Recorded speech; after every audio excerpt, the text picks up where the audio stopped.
அம்மா இந்திரா காந்தி அம்மா இருக்கும்போது இதே மும்மொழி கொள்கை போட்டு அன்னைக்கு ஹிந்தி படிக்கணும்னு வந்துச்சு. ஐயா ராஜீவ் காந்தி இருக்கிற போது இதே மாதிரி மும்மொழி கொள்கை வந்துச்சு. 2020 உன்னை ஐயா மோடி அவர்கள் என்ன செஞ்சாங்கன்னா, இந்த கட்டாயமாக ஹிந்தி படிக்கணும்ன்ற விஷயத்தை எடுங்க. நீங்க அவங்க என்ன விரும்புறாங்களோ எந்த மொழியாக இருந்தாலும் சரி அந்த மொழியை அவங்க எடுத்து படிக்கட்டும் அப்படின்னு சொல்லி உடனே அதை திருத்தமா கொண்டு வந்து 2020 கொடுக்குறாங்க. இதுல எந்த இடத்துல, எந்த பைலால, எந்த சட்டத்திட்டத்துல ஹிந்தி படிக்கணும் அப்படின்னு சொல்லி இருக்கு? நீங்க சொல்லுங்க. சன் டிவி இருக்கு, எத்தனை மொழியில இருக்கு? திரைப்படம் எடுக்கிறாங்க, Sun Pictures, Red Giant Movies எடுக்கிறாங்க. அது எடுக்கிற படத்தை எத்தனை மொழியில கொண்டு வந்து விடுறாங்க? அப்போ தொழிலுக்காகவும் வேடிக்கைக்காகவும் மும்மொழிக்குள்ள 10 மொழி கொள்கைகளை கூட நீங்க வந்து ரிலீஸ் பண்ணலாம், படிக்கலாம். உதயநிதி ஸ்டாலின் வந்து இன்னைக்கு ஆர்ப்பாட்டம், அதாவது மற்ற மாநிலங்கள் போல மும்மொழி கொள்கையை ஏற்றுக்கிட்டு நம்ம இந்தியை ஏற்றுக்கிட்டோம்னா தாய்மொழி தமிழ் அழிஞ்சு போயிரும். எப்படி? இப்போ நீங்க நடத்துற பள்ளிகள்ல பூரா எடுத்தீங்கன்னு சொன்னா தமிழ்ல பேசினாலே அதுக்கு வந்து ஃபைன் போடுறேன்னு சொல்றீங்களே, அப்ப தமிழ் அழியலையா? 5வது முடிச்சு 8வது படிக்கிற பிள்ளைகிட்ட போய் ஒரு தமிழ் புத்தகத்தை கையில கொடுத்து படிக்க சொன்னா படிக்க தெரியலங்க. ஏற்கனவே நீட்டு வரும்போது இதே மாதிரி எதிர்த்தாங்க. என்ன காரணம் தெரியுதா? இதே மாதிரி இன்னைக்கு இந்த கல்வி கொள்கைகள் எதுக்குறாங்க. என்ன காரணம் அப்படின்னு சொன்னா, திராவிட இயக்கங்கள் நிறைய சொந்தமான மெட்ரிக் பள்ளிகள் நடத்தி கொண்டு இருக்கிறாங்க. அப்போ இந்த 3 மொழி கொள்கை அப்படிங்கும் போது ஹிந்தி, சான்ஸ்கிரிட் இந்த மாதிரி நிறைய பாடங்கள் இந்த மாதிரி பள்ளிகள்ல பண்றாங்க. அதனால நிறைய பெற்றோர்கள் இங்க இருந்து போய் அங்க பணத்தை கட்டி லட்சக்கணக்கில் ஃபீஸ் கட்டி படிக்க வைக்கிறாங்க. இது அரசு பள்ளிக்கு வந்துருச்சுன்னு வச்சுக்கோங்களேன், அப்போ இது சாதாரணமாயிரும், பள்ளி நடத்துறது கஷ்டமா போயிடும். நீங்க உங்க பிரஸ்ல என்ன செஞ்சீங்க? ஹிந்தி ஹிந்தி ஹிந்தி ஹிந்தின்ற வார்த்தையை தயவு செய்து விடுங்கன்னு சொல்றோம். எந்த இடத்துல ஹிந்தி இருக்கு? எதுக்காக ஹிந்தியை பத்தி பேசுறீங்க? எந்த இடத்துல வந்து ஹிந்தியை மட்டும்தான் நீங்க படிக்கணும், நீங்க படிச்சாதான் மும்மொழி கொள்கை எங்கேயா சொல்லிருக்கோமா? இப்ப நீங்க இல்லவே இல்லையே சார், மும்மொழி கொள்கை இல்ல சார். நீங்க முதல்ல பிரஸ்ல தயவு செய்து கோச்சுட்டாங்க. நீங்க ஹிந்தின்ற வார்த்தையை தயவு செய்து விடுங்க. அனைவருக்கும் வணக்கம். நம்முடன் பாஜகவின் மாநில நிர்வாகி திரு புதூர் ராஜா அவங்க வந்திருக்காங்க. வணக்கம் சார். வணக்கம். வணக்கம். இப்ப மத்திய கல்வி அமைச்சர் பேசிய பேச்சு வந்து இன்னைக்கு பாத்தீங்கன்னா மிகப்பெரிய சர்ச்சையா வெடிச்சிருக்கு. அது தமிழக அரசியல்ல பாத்தீங்கன்னா மிகப்பெரிய ஒரு பரபரப்பை ஏற்படுத்தியிருக்கு. அதாவது நாங்க வந்து மும்மொழி கொள்கை ஏத்துக்கலைன்னா நாங்க வந்து நிதி கொடுக்க மாட்டோம். இதெல்லாம் ஒரு மிரட்டுற மாதிரி இல்லையா சார்? உங்க கற்பனையான பேச்சுக்கு நம்ம பதில் சொல்ல முடியாது சார். நீங்க வந்து சந்தர்ப்பத்துக்கும் சூழ்நிலைக்கு ஏற்ற மாதிரி மாற்றி மாறி பேசுவது முதல்ல திராவிட கட்சிகளுக்கு அழகல்ல. திராவிடத்துக்கு வந்து எப்பயுமே ஒரு ஒரு ஒரு இது வச்சிருக்காங்க. எப்படின்னு கேட்டா, ஒரு பிரச்சனை பெருசாகுது அப்படின்னு சொன்னா இன்னொரு பிரச்சனையை கிளப்பி விடுறது. சார் எங்கன்னு கேட்டுட்டே இருந்தோம், அது பிரச்சனை பெருசாகுது அப்படின்னு சொன்னோடனே திருப்பரங்குன்றத்துல பிரச்சனையை பெருசாக்கிட்டாங்க. நவாஸ்கனி பலியிடம் ஆயிட்டாரு. இப்ப நவாஸ்கனி பிரச்சனை வந்து அது திருப்பரங்குன்ற பிரச்சனை பெருசான உடனே அடுத்து என்ன பண்றாங்கன்னா, நேரா இப்ப இங்க வந்துட்டாங்க, மும்மொழி கொள்கையை விட்டாங்க. இது வந்து கை வந்த கலை. எப்படின்னு கேட்டீங்கன்னா, ஒரு பிரச்சனை உருவாகுதுன்னா அந்த பிரச்சனையை அழிக்கிறதுக்கு ஒரு பிரச்சனையை உருவாக்குற திராவிட மாடல். இப்ப நீங்க சொல்ல மும்மொழி கொள்கை அப்படின்னு சொல்றீங்க. மும்மொழி கொள்கையில எந்த இடத்துல ஹிந்தியை படிச்சாங்கன்னு சொல்லிருக்கு? இல்ல சொல்லுங்க. இல்ல சார், ஏற்கனவே எங்களுக்கு 2 மொழி போதும்ன்றாங்கல்ல சார். இப்போ சன் டிவி இருக்கு, எத்தனை மொழியில இருக்கு? இல்ல அது அவங்க பிசினஸ் சார். சார் அது ரைட்டு. திரைப்படம் எடுக்கிறாங்க, Sun Pictures, Red Giant Movies எடுக்கிறாங்க. அது எடுக்கிற படத்தை எத்தனை மொழியில கொண்டு வந்து விடுறாங்க? இல்ல அது அவங்க நடத்துற பள்ளி இருக்கு சார், அது அவங்க தொழில் சார். சார் அப்போ தொழிலுக்காகவும் வேடிக்கைக்காகவும் மும்மொழிக்குள்ள 10 மொழி கொள்கைகளை கூட நீங்க வந்து ரிலீஸ் பண்ணலாம், படிக்கலாம், உங்க பள்ளிகள்ல படிக்கலாம். அதே இது இங்க வந்து என்ன சொல்றோம்? மும்மொழி கொள்கையில ஆல்ரெடி இருக்கிறதுல ஒரு மொழி. என்ன மொழி சொல்றோம்? எதுனாலும் எடுத்துக்கங்க, உங்களுக்கு எந்த மொழி பிடிக்குதோ அந்த மொழியை நீங்க படிங்க. இது எந்த இடத்துல வந்து ஹிந்தி படின்னு வந்திருக்கு? ஹிந்திக்கு அங்க வேலையே இல்லை. இல்ல எங்களுக்கு திணிக்காது. அவங்க என்ன சொல்றாங்க, எங்க மேல திணிக்காது. இதை திணிக்கிறான்னு சொல்றது காங்கிரஸ். 1968 அம்மா இந்திரா காந்தி அம்மா இருக்கும்போது இதே மும்மொழி கொள்கை போட்டு அன்னைக்கு ஹிந்தி படிக்கணும்னு வந்துச்சு. அதே 1988 ஐயா ராஜீவ் காந்தி இருக்கிற போது இதே மாதிரி மும்மொழி கொள்கை வந்துச்சு. அந்தையும் அன்னைக்கு ஹிந்தியை படிக்கணும்னு சொல்லி சொன்னாங்க. ஆனா 2020 ஐயா மோடி அவர்கள், நம்ம பாரத பிரதமர் மோடி அவர்கள் ஐயா வந்ததுக்கு அப்புறம் நம்ம இஸ்ரோ விஞ்ஞானி நம்முடைய கஸ்தூரி ரங்கன்ஜி இருந்தாங்கல்ல, அவங்க வந்து முன்னாள் அவங்க வந்து என்ன செய்யறாங்கன்னா ஒரு அறிக்கை ரெடி பண்ணி கொடுக்குறாங்க, இந்த மாதிரி மும்மொழி கொள்கை. அதுலயும் அந்த ஹிந்தி இருக்கு. உடனே ஐயா மோடி அவர்கள் என்ன செஞ்சாங்கன்னா, இந்த கட்டாயமாக ஹிந்தி படிக்கணும்ன்ற விஷயத்தை எடுங்க, விருப்பப்படக்கூடிய பாடத்தை நீங்க அவங்க என்ன விரும்புறாங்களோ எந்த மொழியாக இருந்தாலும் சரி அந்த மொழியை அவங்க எடுத்து படிக்கட்டும் அப்படின்னு சொல்லி உடனே அதை திருத்தமா கொண்டு வந்து 2020 கொடுக்குறாங்க. இதுல எந்த இடத்துல, எந்த பைலால, எந்த சட்டத்திட்டத்துல ஹிந்தி படிக்கணும் அப்படின்னு சொல்லி இருக்கு? நீங்க சொல்லுங்க. இல்ல இப்ப உதயநிதி ஸ்டாலின் வந்து இன்னைக்கு ஆர்ப்பாட்டம் இன்னைக்கு சென்னையில பேசியிருக்காரு. அதாவது மற்ற மாநிலங்கள் போல மும்மொழி கொள்கையை ஏற்றுக்கிட்டு நம்ம இந்தியை ஏத்துக்கிட்டோம்னா தாய்மொழி தமிழ் அழிஞ்சு போயிரும்ன்றாரு. எப்படி? இப்போ நீங்க நடத்துற பள்ளிகள்ல பூரா எடுத்தீங்கன்னு சொன்னா தமிழ்ல பேசினாலே அதுக்கு வந்து ஃபைன் போடுறேன்னு சொல்றீங்களே, அப்ப அப்ப தமிழ் அழியலையா? இன்னைக்கு 5வது முடிச்சு 8வது படிக்கிற பிள்ளைகிட்ட போய் ஒரு தமிழ் புஸ்தகத்தை கையில கொடுத்து படிக்க சொன்னா படிக்க தெரியலங்க. ஒரு பிள்ளைக்கு தமிழ் வாசிக்க வர மாட்டேங்குது. ஏன்னா எல்லாருமே இல்ல கவர்மெண்ட் ஸ்கூல்ல படிக்கிற குழந்தைகள் பிரைவேட் ஸ்கூல்ல படிக்கிற பிள்ளைகளுக்கு இங்கிலீஷ் முக்கியத்துவமா கொடுக்கும் போது அந்த இங்கிலீஷையே மெயினா அவங்க கொண்டு வர்றாங்க. அப்போ தமிழ் அங்க அழிஞ்சிட்டு வருது. இவங்க பள்ளிகள்லயே என்ன செய்யறாங்கன்னா தமிழ்ல பேசினா ஃபைனுங்கிறாங்களே. இப்ப இங்க தமிழ் அழியாதா சார்? அந்த ஸ்கூல்ல தமிழ்ல பேசினா ஃபைன் தெரிஞ்சுதானே பெற்றோர்கள் அந்த ஸ்கூல்ல சேர்க்கிறாங்க சார். விருப்பப்படுறது நம்ம சார். ஆமா. இது அவங்க நம்ம மத்திய அரசாங்கம் என்ன சொல்லுது? அரசு பள்ளிகளிலும் இதே மும்மொழி கொள்கை வந்துருச்சுன்னா சரி, ஏன் இப்ப இவங்க முதல்ல இதை எதுக்குறாங்க? அதை முதல்ல சொல்லுங்க. இதை ஏன் எதுக்குறாங்க? காரணம் தெரியுதா? ஏற்கனவே நீட்டு வரும்போது இதே மாதிரி எதிர்த்தாங்க. என்ன காரணம் தெரியுதா? இதே மாதிரி இன்னைக்கு இந்த கல்விக் கொள்கையில எதுக்குறாங்க. என்ன காரணம் அப்படின்னு சொன்னா, திராவிட இயக்கங்கள் நிறைய சொந்தமான மெட்ரிக் பள்ளிகள் நடத்தி கொண்டிருக்கிறாங்க. நிறைய பள்ளிகள் நடத்துறாங்க. அப்போ இந்த 3 மொழி கொள்கை அப்படிங்கும் போது ஹிந்தி, உங்களுக்கு சான்ஸ்கிரிட், இந்த மாதிரி நிறைய பாடங்கள் இந்த மாதிரி பள்ளிகள்ல பண்றாங்க. அதனால நிறைய பெற்றோர்கள் இங்க இருந்து போய் அங்க பணத்தை கட்டி லட்சக்கணக்கில் ஃபீஸ் கட்டி படிக்க வைக்கிறாங்க. இது அரசு பள்ளிக்கு வந்துருச்சுன்னு வச்சுக்கோங்களேன், அப்போ இது சாதாரணமாயிரும், பள்ளி நடத்துறது கஷ்டமா போயிடும். அப்ப இங்க வந்துட்டா என்ன ஆகும்? இதே மாதிரிதான் நீட்டுக்கும். இல்ல சார், அவங்க நேத்து இன்னைக்கு எதுக்க கிடையாது. அதாவது நீங்க சொல்றது திராவிட கட்சிகள் இருக்கு இல்லையா, பள்ளிகள் மிஞ்சி மிஞ்சி போனா ஒரு 20 வருஷத்துக்கு அப்புறம் தான் அவங்க இந்த நீங்க சொல்ற மாதிரியா சிபிஎஸ்இ பள்ளிகள்லாம் இருக்கும். ஆனா இவங்க 1967 இருந்து திராவிட கட்சிகள் இந்திய எதிர்த்துட்டு வருது. 1967 68ல மத்திய அரசாங்கம் யாரு? காங்கிரஸ். 88ல யாரு?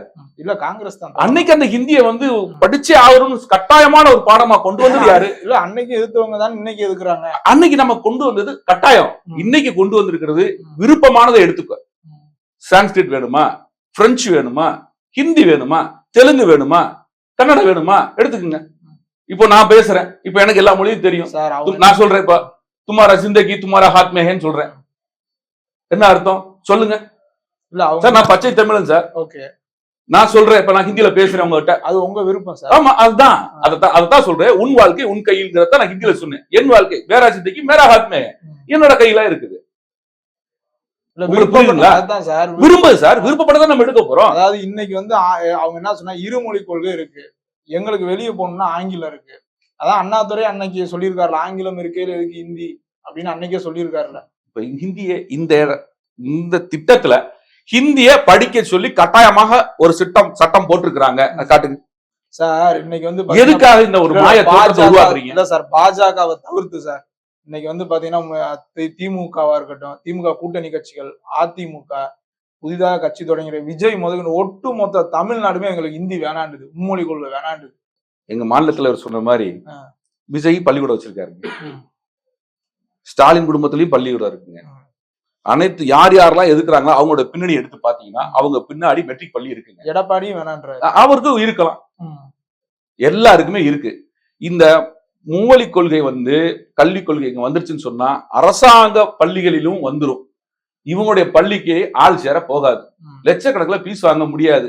அதுக்கான ஒரு ஷார்ட் ரூட் தான் என்ன செய்யறாங்கன்னா, பள்ளி இங்க வேண்டாம், எங்களுக்கு படிப்பான. ஏன் உங்க வீட்டு பிள்ளைய பூரா ஹிந்தி படிக்கலாம், உங்க வீட்டு பிள்ளைய பிரெஞ்சுல படிக்கலாம், உங்க வீட்டு பிள்ளைய பூராமே லண்டன்ல படிக்கலாம்.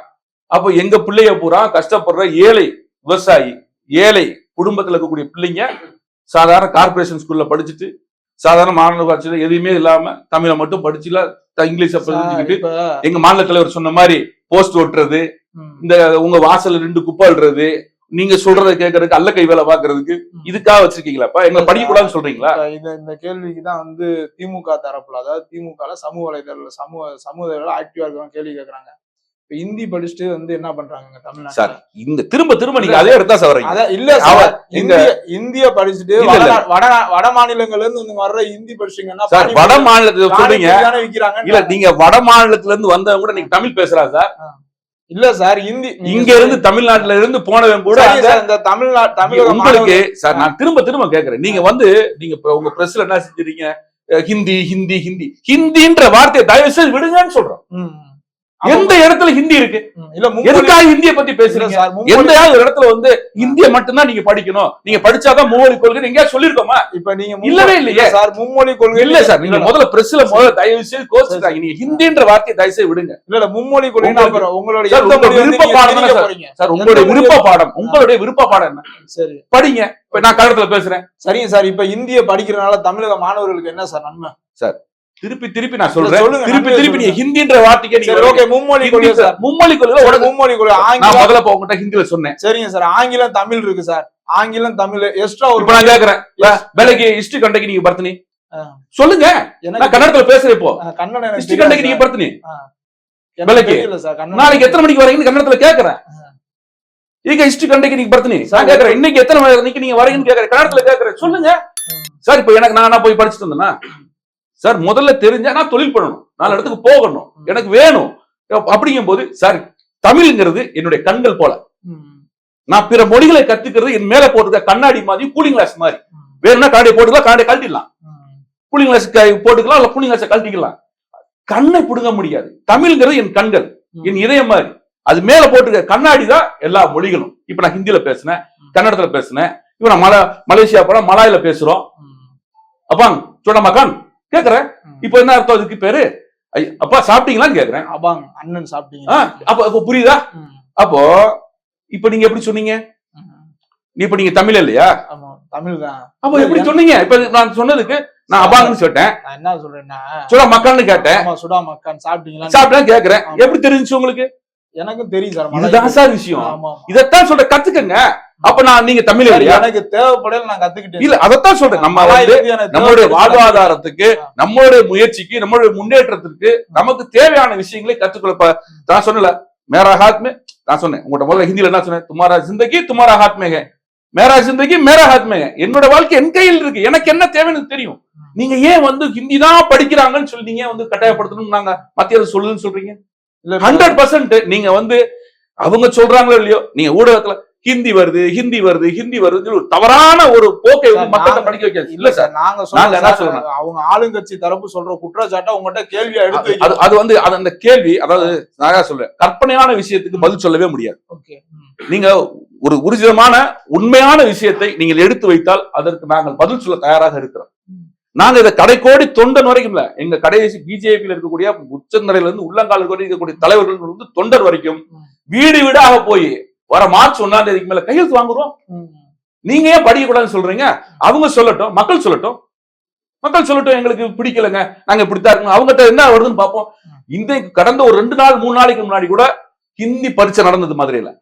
நான் பார்த்தேன், புதூர்ல ஒரு பகுதியில பார்க்கும்போது அந்த ஹிந்தி பரீட்சையில ஆயிரக்கணக்கான பேர் பஸ் வண்டி கார்ல வந்து வெப்பட்டி இறக்கிட்டு உள்ள போறாங்க. நான் கேட்கிறேன் அவங்க கிட்ட, என்னங்க இவ்வளவு கூட்டம்? இல்ல நீங்க பிராக்டிகல் எக்ஸாம், மத்தியமா எக்ஸாம், ராஷ்டிரபதி எக்ஸாம் உள்ள போயிருக்கோம்.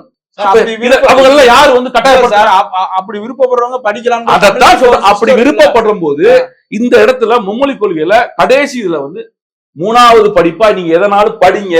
பிரெஞ்சு படிங்க, இத்தாலி படிங்க, என்ன வேணாலும் படிங்க, சான்ஸ்கிரிட் படிங்க, தமிழ் படிங்க. இல்ல இப்ப தமிழ்நாடு அரசு இப்ப துணை முதல்வர் என்ன சொல்றாங்கன்னா, எங்களுக்கு 2 மொழி இருக்குல்ல போதும்ன்ற. சார் அவருக்கு எல்லாமே இருக்கு சார், அவருக்கு போதும் சார். இதுதான் இல்ல, அவருக்கு எல்லாமே இல்ல. இப்ப நீங்க சொல்றீங்கல்ல, இப்ப தமிழ்நாட்டுல ஹிந்தி எக்ஸாம் நடக்குது. அப்ப மக்கள் விருப்பப்படுறவங்க படிக்கிறவங்க படிச்சுட்டு தானே இருக்காங்க. இங்க தடை இல்ல, ஹிந்தி படிக்கிறதுக்கு தடை. இப்ப நாம வந்து இதான் படிக்கணும்ல கட்டாயப்படுத்தலையே. இதுதான் நீங்க படிச்சாகணும். உங்களை வந்து சீரியஸா வந்து நீ ஹிந்தி படிக்கணும், நீ படிக்கல இந்தியாலே இருக்க முடியாது சொன்னோம் சார். இப்ப கன்னடத்துல இருக்கிறாங்க, கன்னடத்துல இருக்கிறவங்க கன்னடத்துல அவங்க மொழியில 1ஆவதுல இருந்து 5ஆவது வரைக்கும் படிங்க. கேரளால இருக்காங்க மலையாள மொழியில அவங்க போய் படிங்க. அதே மாதிரி ஆந்திரால இருக்காங்க, தெலுங்குல படிக்கிறவங்க தெலுங்குல 1ஆவதுல இருந்து 5ஆவது படிச்சுட்டு உங்களுடைய தாய்மொழியில படிச்சுட்டு வேற மொழிக்கு அது உங்களுடைய ஆப்ஷன். செகண்ட் ஹாஃப்ல வரும்போது நீங்க இங்கிலீஷ்ல எடுத்து படிங்க, இல்ல தமிழ்லயே படிங்க, அது உங்களுடைய விருப்பம். ஆனா தாய்மொழி, உன்னுடைய மொழி எந்த மொழியாக இருந்தாலும் அந்த மொழியில் கற்றுக்கொண்டு மேற்கொண்டு வரும் காலத்தில் உனக்கு விருப்பப்பட்ட பாடத்தை எடுத்து படின்னு சொல்லி என்னென்ன தப்பு இருக்கு? இப்ப 1967 வந்து சார், இது திமுக ஆட்சிக்கு வந்ததுக்கு முக்கிய காரணமே இந்த இந்திய எதிர்ப்பு, அந்த போராட்டங்கள். அன்னைக்கு எதிர்ப்பு இருந்துச்சுன்னு சொன்னா இல்ல, அன்று கட்டாயப்படுத்தப்பட்டது. நான் சொல்றேன் கேள்வி முழுசா. அதே ஒரு இது ஆயுதத்தை வந்து இன்னைக்கு திமுக கையில எடுத்திருக்கு. அன்னைக்கு பலன் அளித்த மாதிரி இன்னைக்கு திமுக பலன் அளிக்கின்றீங்க. 100% இவங்க நினைக்கிறது அத்தனையும் தோற்று போகும். மக்கள் வெறுப்புல இருக்காங்க சார். வெறுப்பு அரசியலை செய்து கொண்டிருக்காங்க. இல்ல வெறுப்புலன்னா நீங்க சார், என்ன சொல்றீங்க சார்? சார், அன்னைக்கு ஹிந்தி எதிர்த்த மக்கள் இன்னைக்கு ஹிந்தி ஆதரிக்கிறாங்கன்றீங்களா? ஆதரிப்பு, எதிர்பார்ப்பு இதெல்லாம் கிடையாது. அன்றைக்கு கட்டாயப்படுத்தப்பட்டது, இன்று கட்டாயப்படுத்தவில்லை. விரும்பியதை படிங்கன்னு சொல்லுது. வித்தியாசம் உங்களுக்கு நல்லா புரியணும். நீங்க கேட்கிற கேள்வி அதுலயே சுத்தி சுத்தி வருது. ஹிந்தி ஹிந்தி ஹிந்தி அது கிடையாது. அன்னைக்கு கட்டாயப்படுத்தப்பட்டது. 68லயும் 88லயும் ஹிந்தி படிக்கணும்னு மும்மொழி கொள்கையில இந்தியை கட்டாயப்படுத்தப்பட்ட நாள் அன்றைக்கு எதிர்த்தது, தண்டவாளத்தை தலை வச்சது எல்லாமே அவங்களுக்கு சாதகமாக இருந்தது. இன்று ஐயா மோடி அவருடைய ஆட்சியில 2020 வந்த கொள்கையில விருப்பத்தை எடுத்து படி. ஹிந்தி படிக்கணும்னு சொல்லவில்லை. இந்தியவே விட்டு உனக்கு பிடிச்ச பாடத்தை படி. ஒரு சான்ஸ்கிரிட் எடுத்து படி, வேற மலையாளத்தை படி, கன்னடத்தை படி, தெலுங்கு படி. இப்ப நான் உங்க முன்னாடி 3-4 மொழியில பேசி காமிச்சேன். நான் மும்மொழி கொள்கையில இருந்து நாங்க படிக்கும்போது இருந்துச்சா? வந்துருச்சு. இன்னைக்கு உள்ள மக்களுக்கு தேவைப்படுது. இன்னைக்கு உள்ள மக்களுக்கு இதெல்லாம் தேவைன்னா வெளியூரோ வெளிநாடோ போகும்போது நமக்கு தேவைப்படும். இதுல உங்களை கட்டாயப்படுத்தவே இல்லையே. கட்டாயப்படுத்தினா தான் அது பிரச்சனை. அன்னைக்கு கட்டாயப்படுத்தினார்கள், அதனால் ஆர்ப்பாட்டம் ஜெயிச்சது. இன்னைக்கு கட்டாயப்படுத்தவில்லை. விரும்பியதை படின்னு சொல்லும் போது இவர்கள் செய்யற அத்தனை முயற்சி தோற்றுதான் போகும். இப்ப அதிமுகல ஜெயலலிதா பொதுச்செயலாளருக்கு வரையும் முதல்வரா இருக்கும்போது இந்த மாதிரி அதாவது பிற மொழிகளை ஜெயலலிதா வெறுக்கவும் கிடையாது, அவங்க எதிர்க்கவும் கிடையாது. இன்னைக்கு எடப்பாடி பழனிசாமி என்னன்னா, அம்மையார் அவர்களுக்கு எல்லா மொழியுமே தெரியும். இப்ப நான் பேசின மாதிரி நல்லா புரிஞ்சுக்கிறோம். நீங்க அவங்களுக்கு அதனுடைய தன்மையை பற்றி தெரியும். படித்தவர் பல மொழிகளை கற்றவர், பல மொழிகளில் யார் எந்த மொழியில் பேசினாலும் அந்த மொழியில் பதில் சொல்லக்கூடியவர். தெலுங்குக்கு போனா ஆந்திராவுக்கு போறோம், அங்க போய் கன்னட அந்த தெலுங்குல கேட்கறாங்க கேள்வினா அந்த தெலுங்குக்கு அம்மா பதில் சொல்லுவாங்க. அதே எங்க அண்ணன் எடப்பாடி எனக்கு தெலுங்கு தெரியாதுப்பா அப்படின்னு சொன்னாரு. நீங்க பாத்திருப்பீங்க மீடியால, எதுவும் தெரியாது. அப்படிங்கும் போது அதனுடைய தன்மை என்னன்றது அம்மையாருக்கு தெரியும். இப்ப இருக்க எங்க அண்ணனுக்கு தெரியாது. இப்ப நடிகர் விஜய் பாத்தீங்கன்னா எல்லா மொழியிலும் அவரோட படம் வருது. அதாவது மலையாளத்துல அவரோட மார்க்கெட் இருக்கு, தெலுங்குல அவரோட மார்க்கெட் இருக்கு, எல்லாமே அவர் ஒரு பேன் இந்தியா ஸ்டார் தான். இன்னொன்னு கதைக்களமே பாத்தீங்கன்னா இப்ப தெலுங்கு மக்களும் ஏத்துக்கிறோம், மலையாள மக்களும் ஏத்துக்கிறோம். அந்த மாதிரிதான் அவரோட கதைக்களம். ஏன்னா மார்க்கெட் அவருக்கு இருக்கு. அப்படி எல்லா மொழியிலையும் அவருடைய படத்தை ரிலீஸ் பண்ணக்கூடிய விஜய் அவர்கள் இன்னைக்கு மும்மொழி கொள்கையை எதுக்குற காரணம் என்ன நினைக்கிறீங்க? இதோட உள்நோக்கம் என்ன தெரியல. அல்லது விஜய் அரசியலை தவறா வழி நடத்துறாங்களா? இல்ல சார், அவரு இப்பதான் வந்திருக்கிறாரு. நம்ம அவர் பேச்சை பெருசா எடுத்துக்க முடியாது. இல்ல சார், அன்னைக்கு அப்படி நம்ம அசால்ட்டா சொல்ல முடியாது. அவரோட பேச்சு இளைஞர்கள் வர்றாங்க, வரட்டும். அவர் என்ன நோக்கத்தை அவர் ஸ்டைல் ஆஃப் அரசியல் என்னன்றது முழுசா வழிய வரல. இன்னும் அவர் பிரஸுக்கு வரல. சொல்லிட்டாருல, பெரியார தூக்கி வச்சிட்டாரு, அப்புறம் என்ன எல்லாத்தையும் தூக்கி வச்சிட்டாரு. அவர் மிக்சடா இருக்காரு.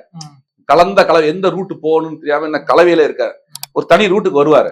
அப்ப அதுக்கு தகுந்த பதில் அவர் கொடுக்கும். அதான் சார், அவர் தான் ஸ்கூல் நடத்துறாருல சார். நான் முதலே சொல்லிட்டேனே, ஏன் இருக்கிறாங்க, ஏன் வெறுக்கிறாங்க. எல்லாருமே பள்ளி வைத்திருக்கிறாரு. அரசு பள்ளிகளில் இது வந்துருச்சுன்னு சொன்னா தனியார் பள்ளிகளுக்குள்ள மாசு இருக்காது. அப்போ என் பிள்ளை இங்கேயே படிக்கட்டுமே வந்துருவாங்க. அப்படின்றப்ப அது கூட நோக்கமாக இருக்கலாம். இப்ப இன்னைக்கு பாஜக மும்மொழி கொள்கையை ஆதரிக்குது சார். தமிழ்நாட்டுல 100% ஆதரிக்குது. ஒரு பக்கம் திமுக கூட்டணி கட்சிகள், ஒரு பக்கம் அதிமுக எடப்பாடி பழனிசாமி, இன்னொரு பக்கம் விஜய், இவங்க எல்லாம் எதிர்க்கிறாங்க. இதை எப்படி எதிர்கொள்ள போகுது பாஜக? எங்க தலைவர் இருக்காரு, எல்லாத்துக்கும் சிம்ம சொப்பனமாக தமிழகத்தின் ஆற்றல் மிக்க தலைவர், எங்களெல்லாம் வழிநடத்துகின்ற தலைவர் IPS அண்ணாமலை அவர்களுடைய பாதையில் நாங்கள் பயணித்துக் கொண்டிருக்கின்றோம்.